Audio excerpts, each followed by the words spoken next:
What is up, everybody? Welcome to this video, the first Agency Impact Report. Now, these are a list of 10 things on this video today that made a big impact on my agency. And had I known them earlier, could have made me more money, could have helped me keep customers longer, and quite frankly, just could have made my experience that much better in the agency game. I could have wasted way less time.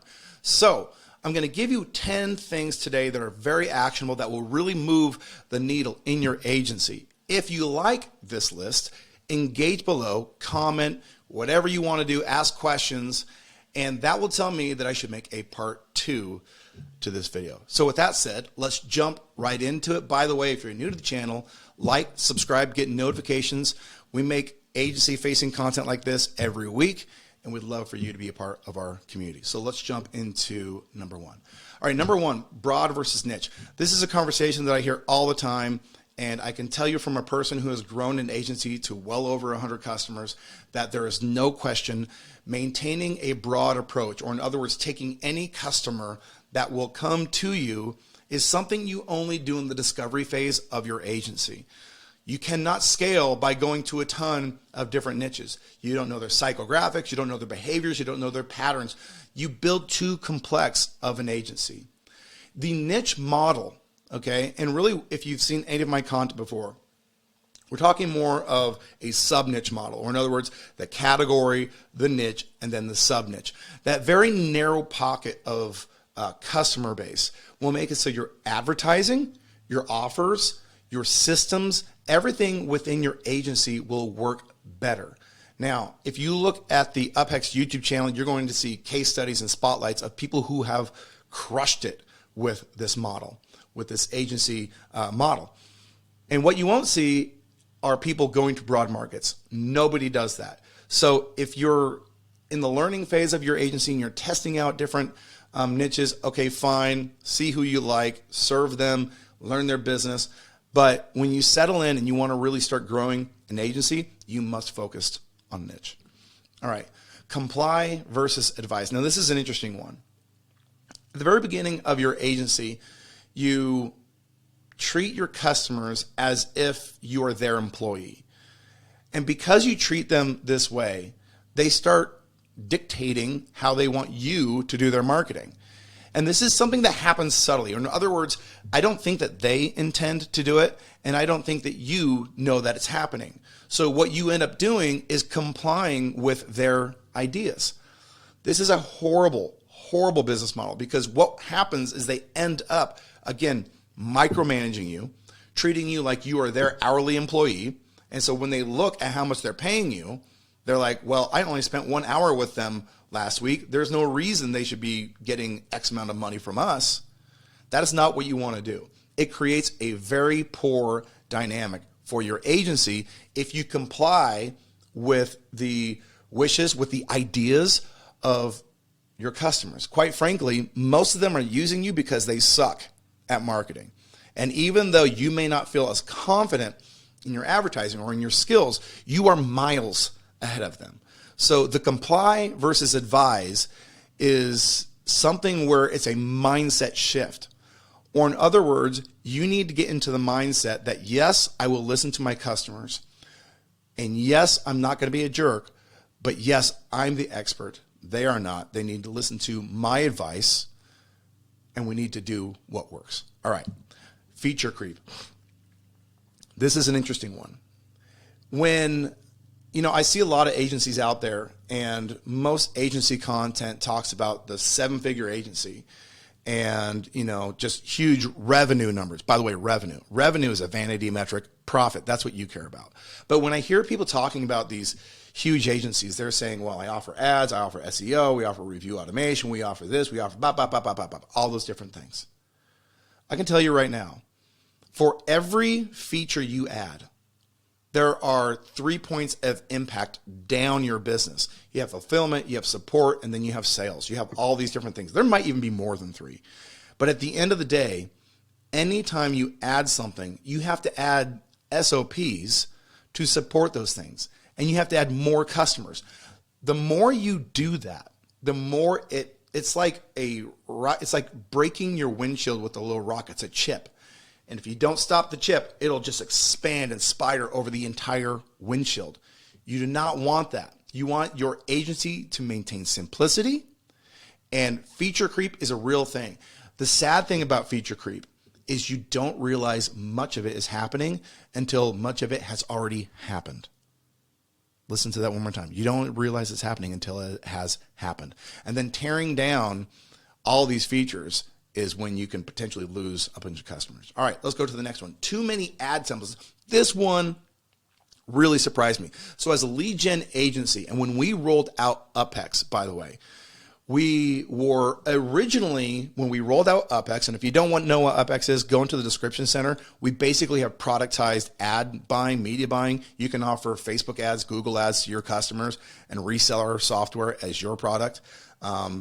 It's awesome. But too many ad templates. When we first started UpHex, we were limited by the actual technical abilities of our platform. We were limited by how many ad templates we could offer. And so we could only offer about 12 ad templates to our customers.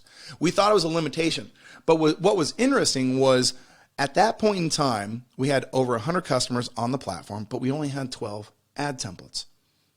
Our retention was amazing. It was crazy. Our retention was better than it had ever been in our agency history. So here we are, only 12 templates, thinking, oh, wouldn't it will probably be better. We'll probably keep customers longer and get more customers if we build our ad library that much bigger. The opposite happened. With too many options, people got confused. It's actually called the paradox of choice. If you look up, there's a book written on the paradox of choice. When you give too many choices to people, they basically kind of go into like a mini depression. They get confused and they don't know what to do. Less is more. Addition by subtraction. That should be the name of the game when it comes to your ad templates, which, by the way, this builds off of the broad versus niche. If you're broad, your ad library is going to be robust. So another reason to go niche. All right. This next one is actually pretty cool because this was something that we didn't necessarily, it's common sense, but it didn't make a big impact in our agency until we had productized our media buying. So let me just tell you about that. This was something that we stumbled into. Again, sometimes the best discoveries you find you don't necessarily create. But proactive support versus reactive support. In our agency, because we were buying ads, we were buying, campaigns, ad space, we were media buyers, and we were setting up Facebook campaigns and Google campaigns for our end customers. That took up so much mental bandwidth between quality support, between just everything it took to do that, like actually setting up the campaigns and making sure that they were done right, making sure that we had this doctor's name instead of that doctor's name, whatever that was, because it was all manual delivery. We were always in a reaction mode, okay? Or in other words, our team was created on doing the thing because it was labor intensive. The moment we removed labor from buying ads, from doing lead gen campaigns for our customers, is the moment that our staff got basically completely unoverwhelmed with all the reactive support, and we could recognize, hey, this campaign is starting to tail off a little bit. Let's reach out proactively to the customer. Hey, Dr. Smith, it looks like your ad performance has slowed down. We made some optimizations. You should see those results start to come up in the next 2 to 3 days. Let us know if you have any questions.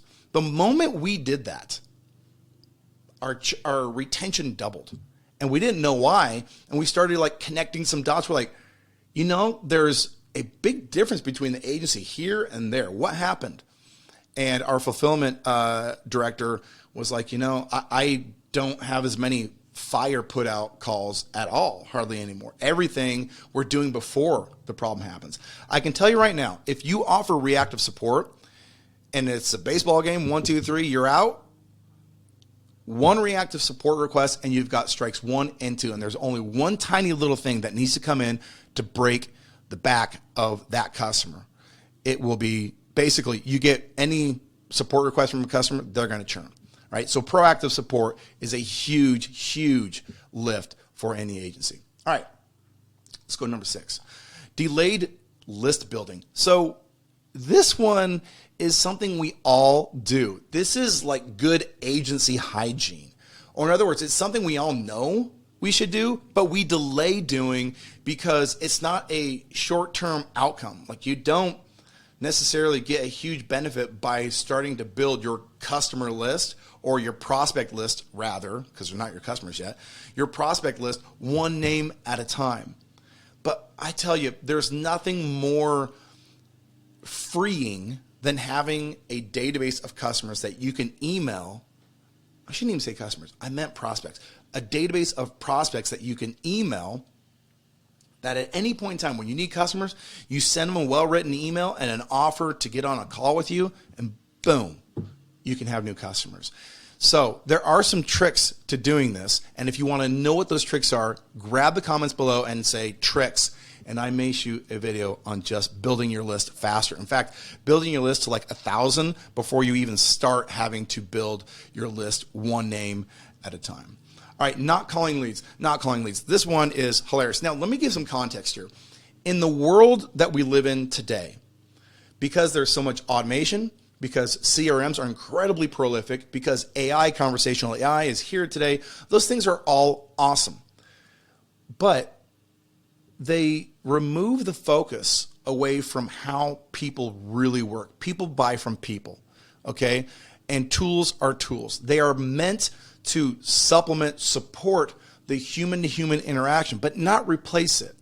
And so when I say not calling leads, these leads, they said basically 80% of your money, 80% of your outcomes are going to come by following up with your leads, and more specifically, using the telephone to do that. Now, there's really, you don't have to do that manually. They have dialers now that can do it for you, and so you can be pretty conservative with your time, still using, once again, automation to support those activities, but you have to call those leads. Not calling leads is throwing gasoline and a match on all of your ad spend that you do every day. And that goes for your agency as well as your customers.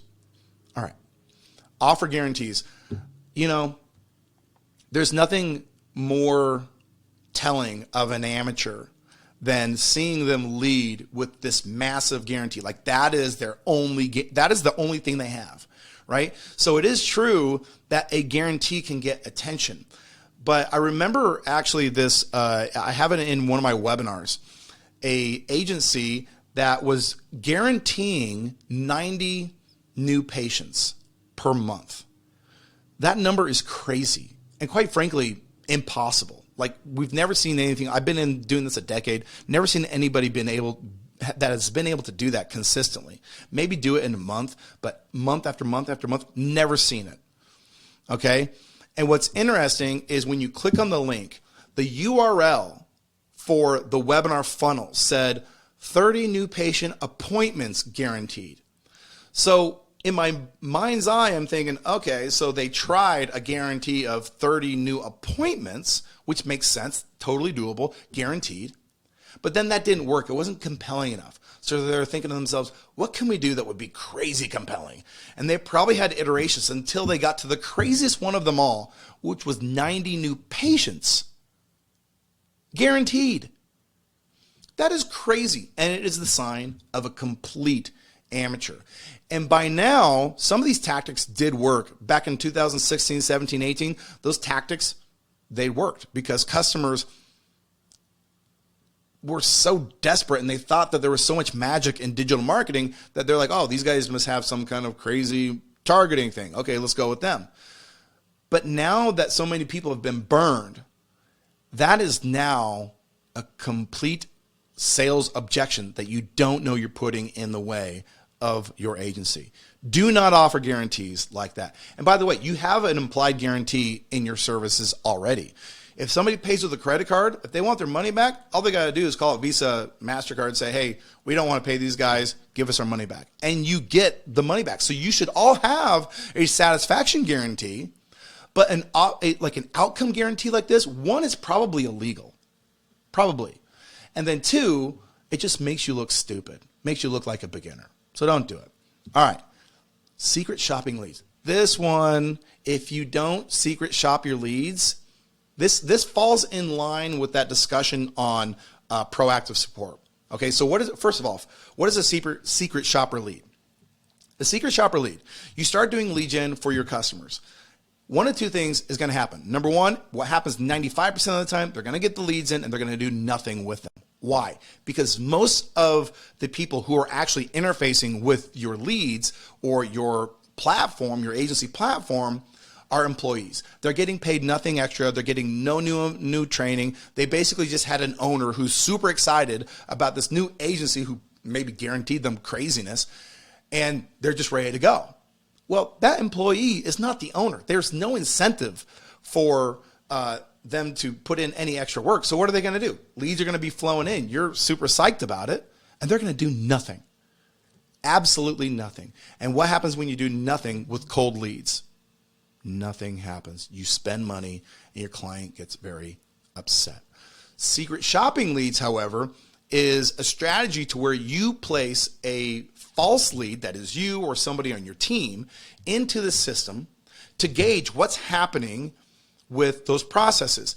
If the staff is in fact picking up the phone, texting, whatever your follow-up protocol is, if they are doing those things, then sweet, nothing to be done. In fact, something to be done is to praise them, to send them, hey, Sally, you're doing an amazing job. Keep up the good work. Maybe send her a gift card, right? Good job, Sally. You are going to keep my services in that business. I should give Sally a gift card. But what's most likely that's going to happen is Sally is not going to do it because Sally's getting paid $15 an hour. She doesn't want to do anything else. So what do you do then? Then you reach out to the business owner. You say, hey, business owner, just wanted to let you know our system works best. Our system works best. And you've already educated them on this, by the way. So this is not new news when you call those leads. Now, everything we've done, we've installed it for you. We've got it automated. But we want to make sure we provide the help that you need. So we have two resources for you. Our team is here to not just supervise what's happening with the system that you just purchased, which we're doing now, but we also offer training. So every week on Wednesdays, we do a group training where we go through the script, where we go through how to use our dialer, whatever it is, to make sure that you're getting the most out of these services. That's number one. Number two, if your staff is very busy and if they don't have time to train, they don't have experience in this, we can plug our team into this for you for just $1,500 a month. Now think about that, Mr. Doctor, Mr. Whoever. How much would you have to pay for a part-time employee? And then how much would you have to train them? And then how much would you have to supervise and manage them? If we walk in and we do that for you, you won't have to do any of that. And we'll give you a report at the end of the month to show you what type of results you're paying for. Which one of those two options would you like? Now you've come in before there's a big problem, like they've spent all this money and there's animosity around it. You've come in before that. You've provided for them two solutions. Okay, and both of them are great solutions. I will tell you, 9 times out of 10, they're going to choose the second solution, which is why if you follow our agency model, you have simple lead gen, and then you find a partner. I personally, in our agency, we outsourced the call center, and then we just split the fee. So it was a great way for us to make money without doing anything else. We just made sure we vetted that partner to make sure they did a good job, a good quality job at doing the lead prospecting and follow-up. All right, the last and final thing on this particular video, and if, like I said, if you want to see another video like this where I go through potentially 10 more things that were real needle movers in my agency, then let me know in the comments. Hopefully so far this has been valuable for you, which by the way, the agency model that we're talking about, you can learn about it at uphex.com, which is linked below. So stopping webinars. So webinars was always the easiest way for me to get customers.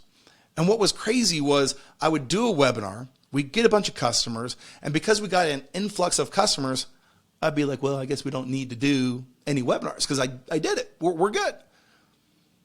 Stopping doing webinars was probably one of the silliest things that we've done, because what would happen is when we would stop doing a webinar, we'd be like, hey, let's go get some more customers, and then we would start doing other things. How crazy is it that us entrepreneurs do something that works, and then the moment it works, we say, okay, cool, but we go do something different. I don't know if it's just me. I've talked to a couple of friends who are also entrepreneurs and they can relate. But I can tell you right now, once you make a webinar work in your agency and you can acquire customers through an agency, you will never sell one-to-one ever again. There is nothing like selling to the masses. It is awesome. You can get customers 5, 20, whatever it is in batches, and it's pretty stinking cool. In fact, we had one person use our webinar just this last week and posted in our community that they had 48 people on a webinar and they landed 18 new clients. One webinar. That is the power of doing webinar. So thanks for watching this video. Hopefully you found it very informative, and hopefully as you look at all of these particular needle movers in your agency, you can reference back to this video, you can make a list, but you can make a plan to install them in your agency and start moving the needle and building your agency to the level where you want it. Thanks for watching, and hopefully we see you on the next video.